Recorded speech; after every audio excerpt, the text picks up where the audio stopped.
From that moment on, my brother and his wife told me that they wanted to take care of the house on their own. They said I needed to find a new place to live.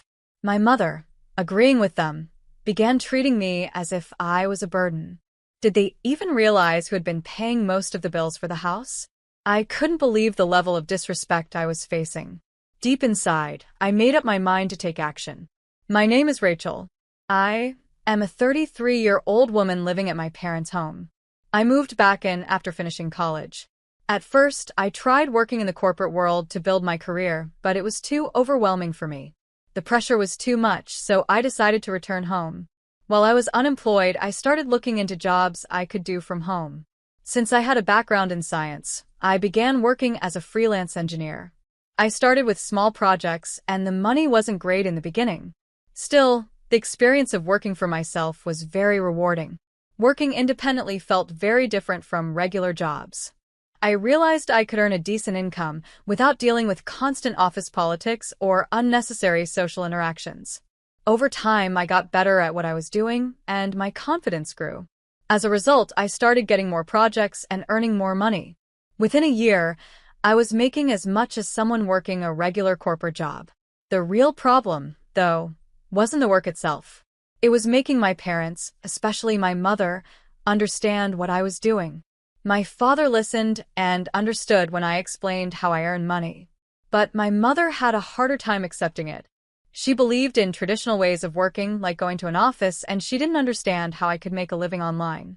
No matter how much I tried to explain, my mother would ask me things like, "How long are you planning to stay here?" It felt like she didn't believe my work was real. Even when I showed her proof, like emails from clients and bank statements showing my income, she still didn't trust it.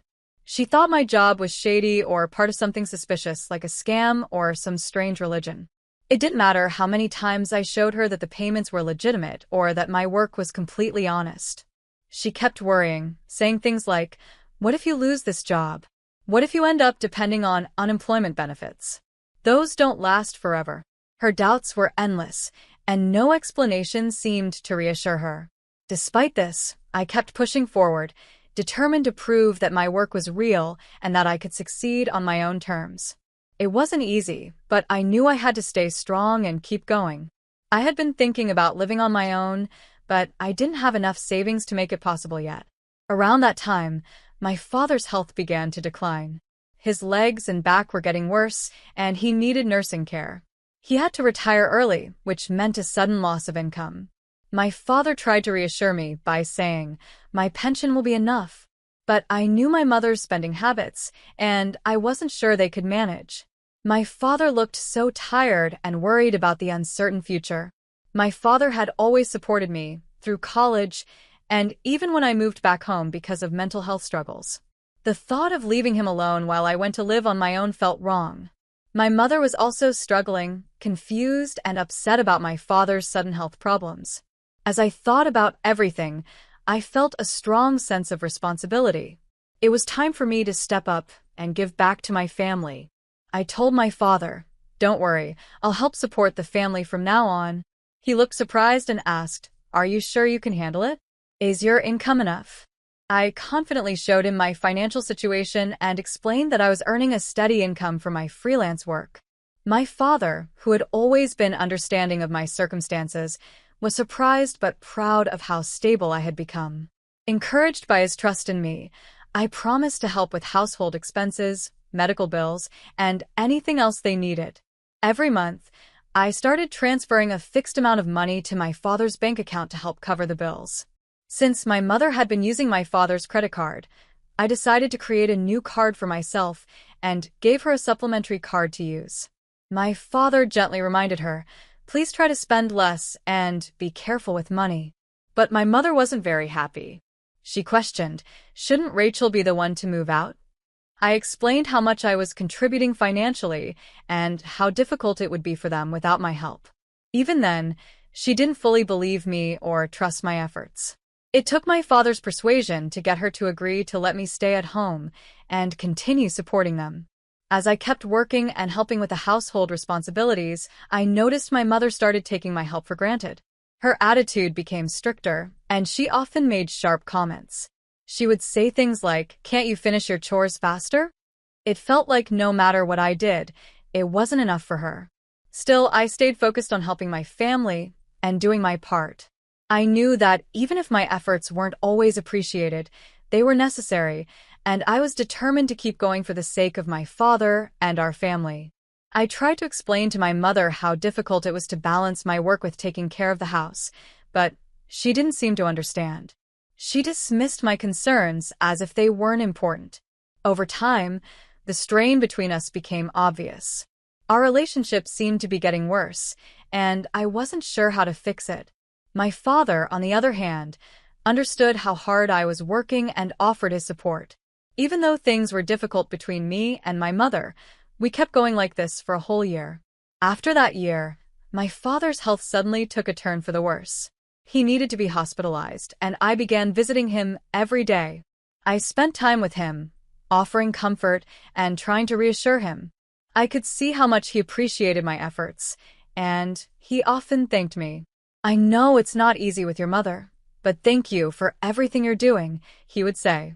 His words meant a lot to me, especially since I knew the situation at home was becoming more difficult.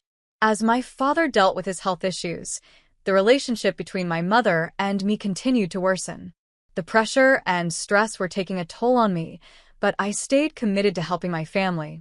I kept thinking back to all the things my mother had done for me when I was younger, especially during my time as a student. Those memories kept me determined to keep helping, even when it felt overwhelming. Then, something unexpected happened that changed everything. My brother, Scott, and his wife, Lauren, moved in with us. I didn't see it coming at all. Scott explained that they were moving in to help me and ease some of the burden. I was shocked by this news. My mother didn't say much, but she avoided making eye contact, and it felt like there was something more to the situation than they were letting on. While they claimed they were moving in to help, my mother, with a hint of sarcasm, suggested that now I could contribute even more to the household. As I thought about it, I realized there was more to the story. My brother had graduated from a prestigious college and was working for a well-known company. I wondered why he and his wife felt the need to move in with us, if they were both doing well financially. It made me question their true reasons for being here. I, too, was working hard to support my family, and I wondered if they could manage without me. The transition to living with my brother and his wife was much harder than I expected. Lauren would wake me up early every day, shouting, "Wake up, Rachel. Make breakfast." I was already awake and busy with my work, but she didn't seem to care. She kept banging on my door, demanding that I get up and make breakfast. "Come on, get on with it," she would say.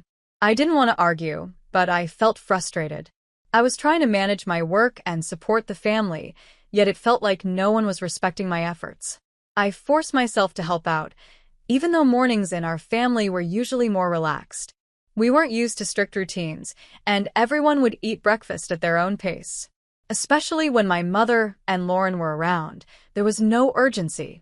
I always thought it was natural for a wife to prepare breakfast for her husband, but Lauren insisted that we all pitch in. Reluctantly, I joined them in the kitchen. I tried my best to make a nice breakfast. I carefully prepared soft scrambled eggs, a fresh lettuce salad, buttered toast, and a juicy sausage. I thought they would appreciate the effort. But when I presented it, their reaction was far from positive.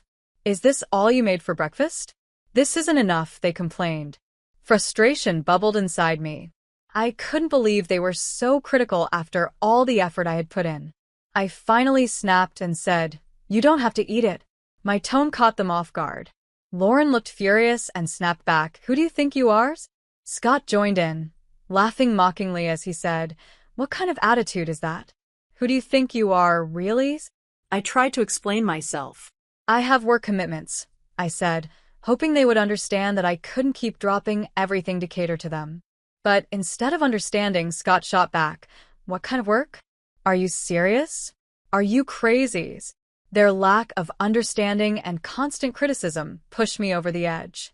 I packed up my laptop, ignored their comments, and left the house. As I walked out, I could hear Scott yelling after me, demanding to know where I was going. I didn't answer. I just needed to get away.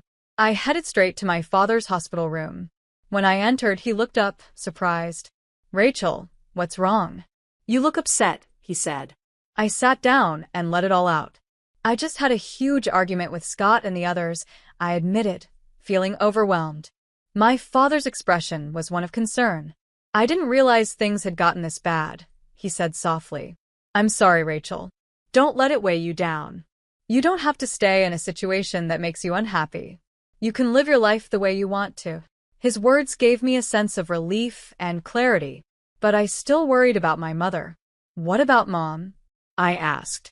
She might feel more at ease if Scott stays at home. My father shook his head. Your happiness matters too, Rachel. You don't have to stay somewhere you're not comfortable. All I want is for you to live happily, however that looks for you. Encouraged by his support, I made up my mind. That evening, when I returned home, I knew it was time to leave and create a space for myself where I could live freely and peacefully. When I walked into the house, it felt like a tense scene from a movie. My mother, brother, and sister-in-law were all sitting there with serious expressions. Before I could even ask what was going on, my brother accused me. Why weren't you at work? I had to take the day off because of you, he said angrily. In my mind, I wondered why it was so easy for him to just take time off from his job. Their voices grew louder as the argument escalated. Finally, my brother shouted, "Get out of here. From now on, the three of us will live here together. If you don't want to stay, then leave. We don't need someone like you around." I was shocked. Why? What did I do? I asked, hoping for an explanation. But they ignored my protests. Both my brother and his wife insisted, "You're not needed here anymore. We can handle everything ourselves." Even my mother, siding with them, seemed to think I was just getting in the way. I felt anger and frustration building inside me. They completely ignored everything I had done for the family, especially my financial contributions. They were so focused on their own concerns that they didn't care about my efforts. Furious at their insensitivity, I decided to take action. I quietly transferred all the money linked to the credit card my mother used every day into another account under my control. I knew she'd be shocked when her card stopped working. Then, I moved the money from my father's account into a separate account I created specifically for his medical expenses. My mother didn't know about this change. I had effectively shifted the family's financial responsibilities onto my brother and his wife. Although I didn't know exactly how much my brother earned, I was sure this would put a lot of pressure on him. Once I finished sorting out the finances, I packed my belongings. Standing in front of them, I declared, "I'm leaving." They were caught off guard by my announcement. For a moment, they seemed stunned. But as I watched them, I could tell they were secretly enjoying the situation. My brother sneered, "Finally, you're leaving. We've never dealt with someone as troublesome as you. You're not coming back, are you?" "Of course not," I replied firmly. "And don't contact me." They smirked and mocked me as I walked out the door, but I couldn't help wondering what they'd think once they realized how much they depended on me. Starting over in a peaceful new place, I felt a sense of relief. I finally had the freedom to live on my own terms. I poured my energy into my work and began to feel refreshed and focused. But, as I expected, my new peace didn't last long. My brother soon called me, disrupting the quiet I had worked so hard to create. "I told you not to contact me. What's the problem now?" I asked sharply, unable to hide the irritation in my voice. On the other end of the line, my brother sounded surprised and a little desperate. "Rachel, what did you do with the family finances?" he asked urgently.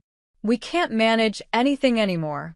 I stayed calm and replied, "I told you many times about my work and how I was managing everything. But neither you nor Mom believed me. I've been supporting all of you this whole time." "Well, Mom said a lot of things and I guess I got confused," he admitted, his voice shaky. "You can't expect me to keep helping now that I'm gone. It's your responsibility to figure it out," I told him firmly. Not long after that, my brother called me again. This time he was practically begging. "Rachel, I need money. Please help," he said urgently. I was confused. "Are you joking?